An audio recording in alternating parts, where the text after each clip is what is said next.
My name's Keith Gillespie. Subscribe to Forde Have Mercy on YouTube. All right, so Keith, thanks for joining me. Just wanted to go through, what was your thoughts on, obviously, Rafa staying with Newcastle United this season? How big of an effect is that? I think it was paramount that they kept Rafa Benitez because it shows what he thinks of the club, the fact that he's prepared to go down to the Championship. I think the last game of the season when they played Tottenham in the Premiership, and there was like 52,000 there, and I think he's seen that, you know, they've got the fan base there. Everyone knows about the fan base, but just him staying there, he's a proven manager. So it was like paramount because I honestly think that we've got every chance of going straight back up. Yeah. And obviously with the team that's playing nowadays, how does that compare to the team that you played in? Any similarities? Well, I mean, to be fair, I mean, when I joined Newcastle, I mean, we were pretty much an adventurous team with sort of wingers. I don't think wingers are seen enough in the game today. So I don't think Newcastle play with the wingers. So it's a little bit different. But back when I played, when you talk about Forde and Alan Shearer, you know, you had to get the ball in the box. So it was important to have wingers. But it's a little bit different nowadays. I mean, the whole strategy of the way teams play now is a lot different. But I certainly think they're equipped, you know, with the players that brought in the transfer window to go straight back up. Yeah. And you spoke about Alan Shearer and Forde, and obviously you're going to be lining up with them on October 9th. How is that going to be? Is that going to be like a bit of a nostalgic moment going back? No, I mean it's great. You know, I mean it's important. You know, it's the Alan Shearer Foundation. You know, we want to raise money for that. But you know, just seeing players again. You know, players you haven't seen in a while and playing alongside them and playing against them. You know, it's going to be an absolutely fantastic day, and hopefully the fans turn out. And you know, it's not every day you get to see people like Tino Asprilla playing again. You know, so it's. You know, and he was a cult hero at Newcastle. So I mean, it's going to be a fantastic day. Yeah. And you recently released a book, in fact, recently, about 3 years ago, wasn't it? How Not to Be a Football Millionaire. Yeah. Without going into too much detail about it, what is the kind of the general synopsis of that book going into? Well, for me, writing an autobiography is like, I think when you do it, you have to be totally honest. I've read plenty of like autobiographies, and you always feel as if there's something missing. And the one thing I wanted to sort of accomplish was the complete honesty and the complete truth. And I think by writing my book, I've got a lot of credibility out of how honest I've been. And, you know, the reviews have been absolutely tremendous over the last 3 years. So, you know, I've been very pleased the way things have gone. Okay. And obviously in the book you explain about, you know, the gambling addiction. I mean, how good was that just to kind of get that out in the open? Was it like a sigh of relief sort of thing?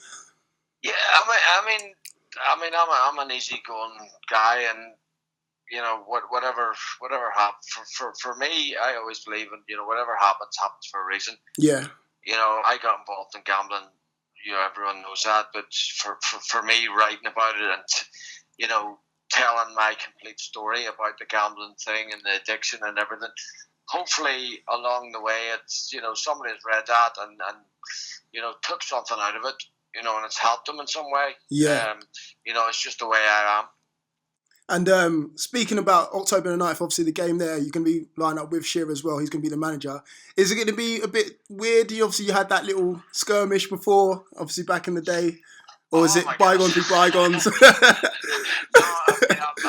I've been in Alan Shearer's company plenty of times since. We actually laugh about it. I was with him a few months ago playing golf in Spain, and we totally laugh about it. I mean, it was a drunken escapade. There was nothing else in it. You know, we never had a bad word before that. We were out and we had a few drinks, and you know, boys will be boys, let's say. But afterwards, he was the first person to come and see me. And we laughed about it, and we still laugh about it. So there is not a problem whatsoever. And speaking about boys be boys, I saw you. I heard about you with your crowd surfing. after Northern Ireland beat Ukraine. What was that about? How did that happen? Oh my goodness! To be fair, I was with Colin Murray. I was out there working with Talksport, and he just said to me, "You know, it would be funny if you actually crowd surfed that."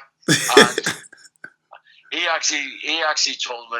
He actually said to me, "I thought you just tell me to just do one," and I says, "Okay, help me up." So, all of a sudden, I'm crowd surfing through the Northern Ireland fans, but it was an unbelievable experience because the atmosphere, because we just beat Ukraine, you know, Northern Ireland never been to Euros before, and just the whole atmosphere surrounding it was just, it was incredible. Oh, I can imagine. So yeah, obviously going back to the squad, Rafa's squad this season, how well do you think they can do? Can they go the whole way? Can they get promoted, or will it be playoffs and fingernail biting stuff? Because it's never easy with Newcastle United, is it? Come on. No, I know. I mean, it's that's the whole thing. I mean, everyone always says that. I mean, nothing is ever easy with Newcastle. But to be fair, I think he's bought well. He's sold the right players, got really good money for that. Yeah.